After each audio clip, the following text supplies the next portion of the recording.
Hey guys, what's going on? Welcome back to another video. Today I am reviewing the Nike Phantom Venom Elite in the Victory Pack colorway. I think they're sick. Let's get into reviewing them. So before I actually did this review, I thought it'd be better off to actually give them a wear and see how they fit and feel on foot before I actually, reviewed them on camera. So I went and did a play test and played with these for maybe, I'd say about 4 hours of wear time so far, maybe 4 to 5 hours of wear time. They actually did give me a little bit of a blister there on the heel, but it was just a bit of chafing because they are brand new, but once broken in, they did mold to the shape of my foot and they feel really good. Now getting into the tech specs, the boots are actually made of a Flyknit material which does cover most parts of the boot. They do have these striking fins there which are made to give you some more grip and precision power when striking the ball. Nike have actually said that when you strike the ball and you misstrike it, there's actually a 20% reduction in height off the ball. So if you're going to absolutely smack one over the bar, Nike said that if you hit these fins properly, it should take away 20% of the height and keep the shot a bit lower. If you guys are going to smack one over the bar, you're smacking one over the bar. That's just marketing from Nike, so I don't really know if that's true, but who knows. The boots have this kind of honeycomb texturing around the forefoot here, which kind of reminds me of the Nike Hypervenom 1s. Not as grippy and sticky compared to those. Those boots were on another level. Still a really nice fit and feel around the toe box. There's no real movement or slippage anywhere in the boot. Pull the laces tight and even accompany these with a pair of grip socks, then literally your foot will be going nowhere. However, for me, I'm not the biggest fan of the heel liner. It's a little bit too rough and rigid. If they had used a heel liner compared to something like the Tempo Legend 7 Elite, I think that would have been so much better. I'm not the biggest fan. It did give me a bit of chafing around the heel on the left foot. That's something that could have been improved. Once again, this precision power area here, when striking the ball, it does feel good. However, the fins aren't really that prominent. They are a little bit textured there, not really too much. When you strike the ball there, it does feel good.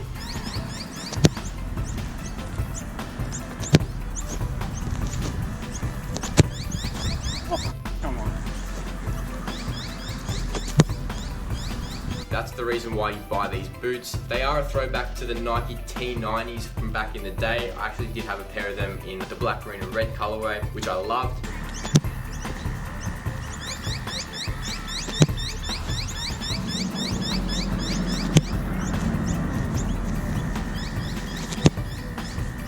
Yeah, when striking the ball, it does come off the boot quite nicely. Colorway wise, this is the Victory Pack made for the Women's World Cup. The upper's made of this kind of bluey grey material with these wings that are meant to represent the goddess of victory, who is obviously where Nike gets their name from. Really cool. Got the black swoosh there with a honeycomb pattern in there, as you guys can see, with the orange outline, and then we get to this kind of lighter grey colour here, kind of slate blue where the fins are, which looks really cool.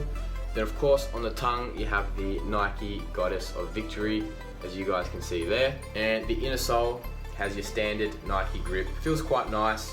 It has a little bit more texturing up in around the toe area, just to keep your foot in place. Standard insole and a really nice colorway. Probably one of my favorites. Looking at the sole plate, it has an updated version of the Hyper Reactive sole plate, which we saw the generation 1 of the Hyper Reactive on the Hypervenom 3 Phantoms. These are the updated version, and I think it's a bit more aggressive compared to the last generation with all these bladed studs. You got your two middle support studs there. We have a sole plate layout that's very similar to that of the Mercurial. I don't think they're as aggressive, however, I think they're up there with one of the most aggressive sole plates on the market. These boots are essentially made for strikers who want to get past and around defenders. If you're a striker, I definitely recommend these boots. However, for me, they're not my favorite boot that Nike makes, just because I think the heel area could be a little bit more comfortable. The Mercurials fit my foot a little bit better. But yeah, if I had to wear these boots for a whole season, I wouldn't be upset about it. They do fit and mold to the shape of your foot after a while. Honestly, boot rating, I'd probably give them a 7 out of 10. That's a solid 7. Mercurials, of course, being a 10. I think all the boots that Nike are making these days are a lot better than what they've been making from the last couple of years. Normally people say the Mercurials aren't that comfortable, but to me, they just fit my foot perfectly because I have a really slim foot. A solid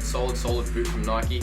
We're looking at the string bag. This is probably my favorite string bag that I've ever had from Nike. It's a 10 out of 10 string bag for me. I absolutely love it. It has this nice grey background with that wing pattern again in the silver, that black swoosh, the orange outline, and it just looks super cool. Nothing on the back, super nice. Has that pocket on the inside with the zipper. Keep your valuables in there. A really nice string bag, 10 out of 10. Alright guys, thanks again for watching today's video. I hope you enjoyed it. If you did, leave a big thumbs up. While you're down there, hit the subscribe button, leave a comment. Do you guys like these boots? What are your thoughts on the colorway? Do you think Nike could have done anything to improve them? I think they could have included better heel liner, something like the Tempo Legend 7 has. Thanks again for watching. See you next video.